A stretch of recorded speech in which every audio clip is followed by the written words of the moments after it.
Kabilang sa mga sinisilip ng ombudsman ang issue ng bid rigging o yung pagmamanipula sa bidding process sa mga flood control project. Dagdag pa riyan, isang dating kongresista raw sa Quezon City ang handang maging whistleblower. Balitang hatid ni Salima Refran.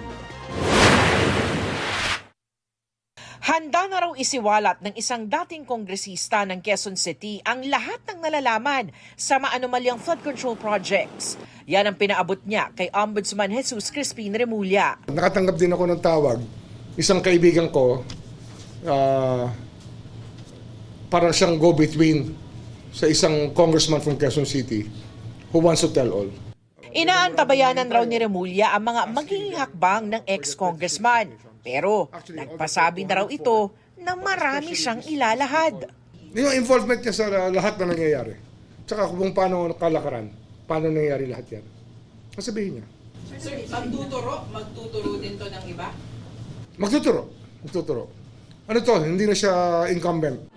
Sa ulat ng Quezon City LGU, 331 ang mga flood control projects sa lungsod ng DPWH mula 2022 hanggang 2025. Pero 2 lang daw sa mga ito ang inaprobahan ng lokal na pamahalaan.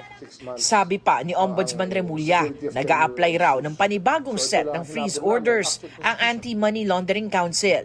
They communicated to me that there are 9 persons. Some of them are formerly elected officials or elected officials, and some just personalities na sinisik nila yung freeze order. Kasama naman ang Office of the Ombudsman ng Philippine Competition Commission o PCC sa pagsilip sa issue ng bid rigging. Isang bidder na palaging talo sa maanomalyang flood control projects ang iniimbestigahan na raw nila. 3% of the project cost is given to the losing bidders. Yun yung may for the boys tawag nila, for the boys. So, hinahati-hati yan sa losing bidders, etc. etc. Meron pa ibang binibigyan. Ano na yan, dating gawin na yan na nangyayari sa DPWH. Nais rin ni Ombudsman Remulla na makausap ang Sandigan Bayan para mailatag ang mga panuntunan para sa full restitution o buong pagbabalik ng ninakaw na pera mula sa gobyerno, kapalit ng plea bargain o pagpapababa ng kasong kakaharapin. May mga nagparamdam na raw kay Ombudsman Remulla na mga contractors o yung mga kongresistang kasalukuyan o dating kontraktor. May mga congressman daw na gusto lang nilang manahimik at hindi na nila gagawin ulit pagsasoli pa sila sa mga contracts na kung saan nag-contractor sila.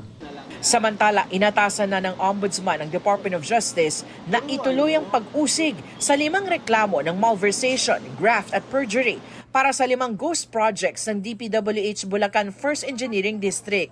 Ibig sabihin, DOJ na ang magsasagawa ng preliminary investigation at magdadala nito sa korte.